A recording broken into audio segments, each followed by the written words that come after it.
Hello everybody, my name is Player Negative, and today we're going to talk about the new Donkey Kong game coming out. So yeah, after over a decade, Nintendo finally decided to listen to us and say, hey, what if we made a sequel to a game that actually people want to see? And so they gave us Donkey Kong Bonanza, and plenty of people are excited for it. So yeah, genuinely people are excited for this game, and it's the most affordable game you're ever gonna get on the Switch too, because unlike its other predecessors, it's only $70, which, is still a lot, but hey, it's Nintendo. We gotta get what we can get. And to be fair, looking at the Direct, it definitely seems like it's worth its price tag. However, in terms of the storyline within the world of Mario, there is one big issue people genuinely haven't noticed or want to talk about that has got them a bit on edge. So many people who are going to talk about the game were really interested. The Direct seemed cool, and including the fact that it's the most affordable Switch game we're going to get for the Switch too, considering everything else is $80 or $90. People were genuinely excited for this game. But people who really understand Mario's universe genuinely were deterred off when they saw that. Now, for those of you who think it's hard to believe, Nintendo and Mario does have an established storyline-based universe. They just don't focus on it, and they're very wishy-washy with it. Something that people genuinely don't understand. And we gotta cover a lot of it to explain why that one mishap matters a lot. Now, am I doing an entire Mario Saga video now, like I did for all my Sonic videos? Absolutely not. I refuse to go through with that. To be fair, it was really annoying going through all those videos. So, I'm actually just gonna explain some basic Mario lore on why that one scene kind of throws a lot of things out of proportion. And Donkey Kong has a lot to do with it. You see, the original Donkey Kong, which, yes, is canon to the Mario universe, which I'll explain that later, is not the same Donkey Kong as the one in the red suit and tie. You see, many years later, the monkey you see before you becomes Cranky Kong. Yes, this old man used to be that monkey up there throwing barrels. It's hard to believe, but it's been confirmed by Nintendo that's the case. And if you're wondering where the newest version of Donkey Kong steps forward, well, Donkey Kong Jr. is the father of the Donkey Kong from the mainline Mario games you're aware of, and so on and so forth. This basic graph will explain most of the majority of what you need to know. And why they're not all the same exact person. The story and design for the character has always been interesting, and well, to see where it goes around.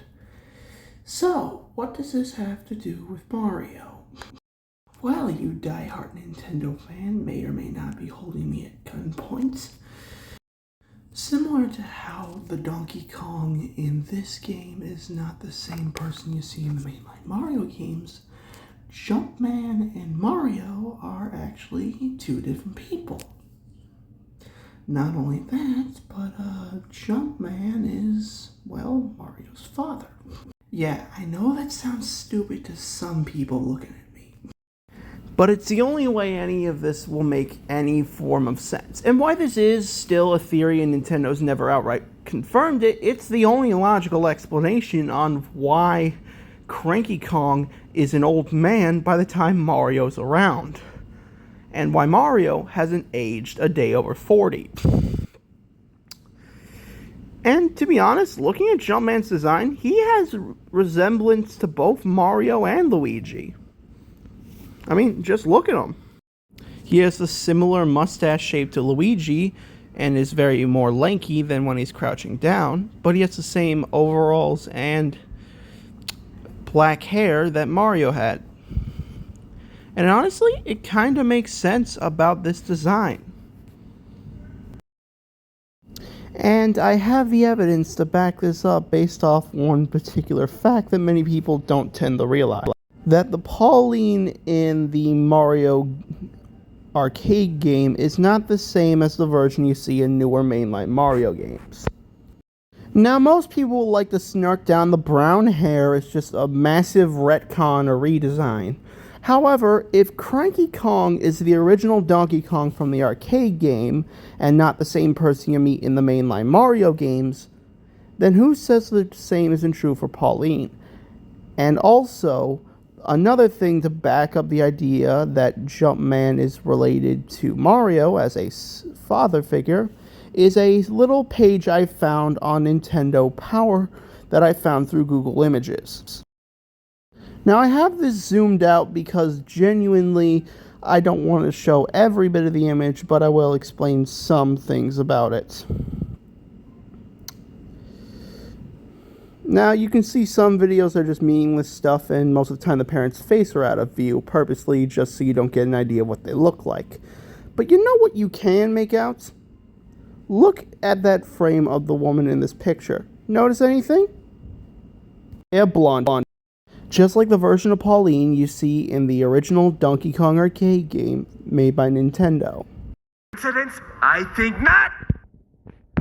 Now, a majority of you probably think I'm grasping at straws that don't make any sense and just want me to shut up. But honestly, the facts are there in place. So let's review.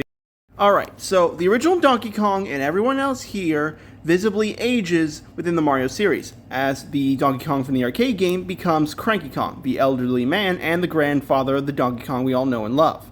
Which this chart by Nintendo proves this statement that he is related to that lineage. Just to get a few things straight. And we know that Jumpman can't be Mario because if Donkey Kong visibly ages into Cranky Kong, that would mean Mario's like a lot older than he looks in the actual games and would have his hair in the grays at this point.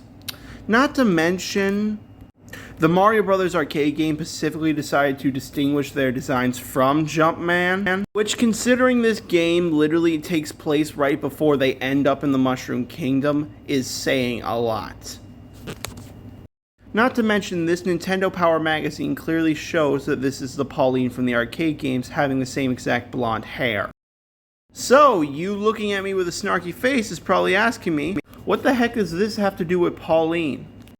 Well, you see, the factor is that basically, if Pauline is a kid and Cranky Kong in this game is still an old man, that would mean that generally it's a completely separate character. Not only that, but there's actually a lingering theory that kind of backs up a idea that's been around in the Mario community for quite a while. That Pauline is actually Mario's sister. Now, I know that sounds pretty ridiculous and makes absolutely no sense, but bear with me here. But think about it, they have a similar hair color, they both have blue eyes, and not to mention her being a kid while Mario is a baby would explain why she's a lot older and taller than he is from a timeline standpoint. Not to mention, one thing I glossed over, why Mario is not Jumpman. You see, the reason why Mario and Jumpman possibly can't be the same person is actually pretty obvious. Anyone who's played Donkey Kong Jr., specifically on the NES version, knows what happens. When you finally beat the game, Donkey Kong Jr. catches the original DK, which becomes Cranky Kong later on. But Jumpman, he falls to his death. Which would mean Mario cannot be Jumpman if he's already dead. Not to mention, when you end up meeting the person in the game, they hold no ill will against you, because if Mario was Jumpman, him moving on from Pauline the Princess Peach would have like a lot of anger towards them. However, when you meet them in Super Mario Odyssey, they don't even recognize you, and they literally have no problem with you whatsoever and see you as someone who could help. Alright, so you're probably thinking, alright, your theory makes a lot of sense, but, how come they don't recognize or know each other if they're related? Well, the answer to that is actually quite simple. They don't know at all, because, well, there's another game in the Mario series that is also significant to the lore that I need to bring up. You see, this game brings in a very interesting issue, which at first you might think, alright, so Mario's adopted. This completely should disprove my theory, right? Throw everything I just explained to you out the window. Well, actually, no, because it's pretty much stated the reason why he's there is because, well, out of fear. The running idea, or, well, this is just a theory made by other popular fans, is that after Jumpman died in the events of Donkey Kong Jr., the idea was that out of fear that the Mario brothers would have to face the Donkey Kong family coming after them in their younger years, they were sent away and put up for adoption.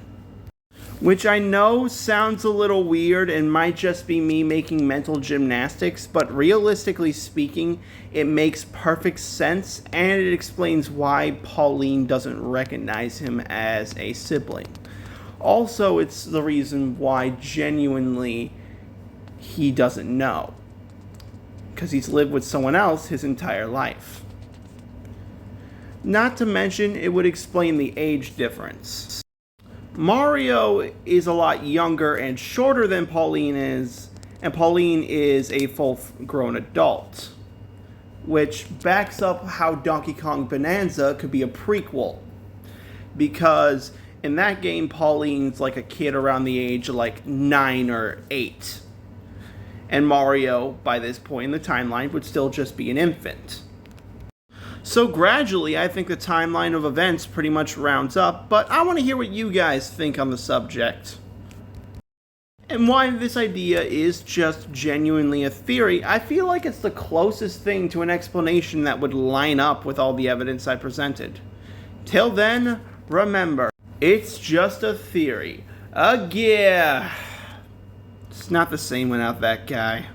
It's not the same.